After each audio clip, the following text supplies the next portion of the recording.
Welcome to the second video of Lesson 101. In this one, I'll explain how to precisely control the airplane using pitch, power, and trim. Let's get started. I'm going to begin this video by getting back to something I alluded to in the last one. Pitch. You know to use the push-pull axis of the yoke to control it, but let's talk more about how it affects our aircraft. Take a look at the RPM reading, and remember that number, because I'll come back to it in a second. I'm going to pitch down now without touching any other controls so you can see what happens. As a reference, I'm going to put the horizon at twice the height of my compass. Notice the altitude decreasing. And notice the airspeed increasing.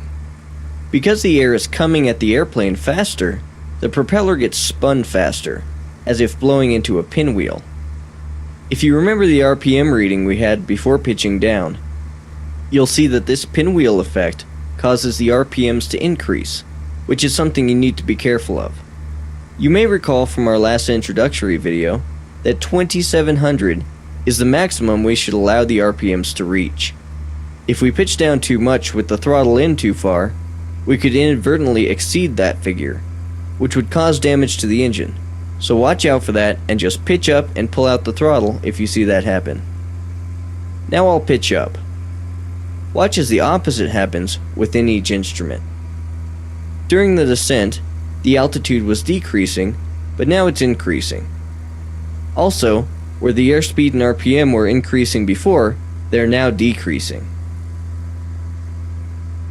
Let's reset. Here we are, back in straight and level. I'm now going to maintain my airspeed using pitch. At the same time, I'm going to increase power. Watch what happens.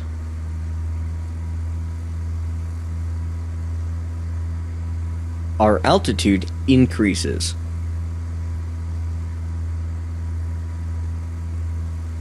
When I decrease power, the altitude decreases. What I'm doing is using my power to control my altitude. Don't forget that while doing that, I was using my pitch to maintain a constant airspeed. Now watch what happens when I increase power without maintaining my airspeed using pitch. The plane doesn't really want to climb. It's not until I pitch up to maintain my airspeed at 90 knots that the aircraft climbs like it should. So to sum up everything you just saw, we now know that we can use the pitch to control our airspeed, and we can use power to control our altitude.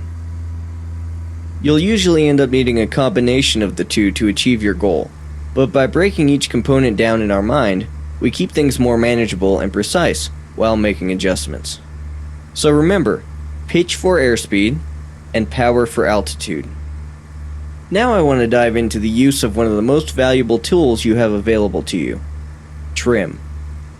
We talked a little about the trim already in previous videos, but now I'm going to tell you everything you need to know about how to actually use it. As with many things I'll teach you, if you can learn to hone the following skills, your life will get a lot easier.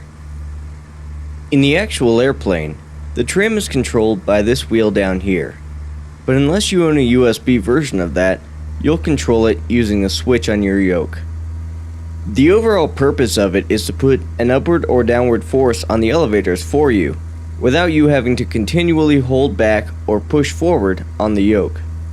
As you know, the elevator controls pitch, so one might think that setting the trim will hold your pitch in a certain spot for you, which to some extent it does, but stick with me. The pitch is just a means to an end, and that end is airspeed. Anytime you set a certain airspeed, regardless of your pitch or power setting, you'll need to retrim to relieve the pressures on the yoke. So for example, right now I'm at 90 knots and trimmed off. You can tell I'm trimmed off because I'm maintaining my airspeed without touching the controls. Seriously, you can't see it, but my hands are off the yoke right now. If I put my hands back on the yoke and pitch up to reduce my airspeed to, say, 75 knots, the airplane won't be trimmed anymore. Allow me to demonstrate. On the count of 3, I'll physically take my hands off the yoke. 3, 2, 1, and they're off. See how the plane pitches down and the airspeed increases? That's because we're still trimmed to our previous airspeed of 90 knots. Now watch this. I'm pitching back up to 75 knots, just as I did before, but this time I'll adjust the trim. Now watch as I take my hands off the yoke. 3, 2, 1. The plane maintains 75 knots, even though I'm not actually holding the yoke. That's the magic of trim. A good way to remember which way to spin the wheel is to envision the airplane superimposed within the wheel. Spinning the wheel up will keep the airplane nose down and vice versa. The bigger the change in airspeed you're making, the more you'll have to adjust the wheel. But sometimes, fine-tuning it only takes unperceivably small adjustments. Some planes have electric trim located on the yoke, which is just an up-down switch instead of a wheel, and is similar in concept to the up-down switch on your USB yoke. Your switch works in the same direction as the trim wheel we've been talking about. Push the switch up to rotate the wheel up, and push the switch down to rotate the wheel down. While it's possible to hold the switch down, you'll usually just want to click it repeatedly to tweak the trim bit by bit. I found it's easy to overcorrect if you hold the switch down for too long. The switch is kind of finicky, so I recommend investing in a USB trim wheel if you want added control and realism. So anyway, all in all, the more often and more precisely you use the trim, the less energy you'll need to put into holding the yoke, and the more energy you'll be able to devote to other things you need to do. We'll talk more about trim in Unit 3. Once you fully process and understand everything we just talked about, click over to the next video to learn about the actual procedural steps to achieving level flight.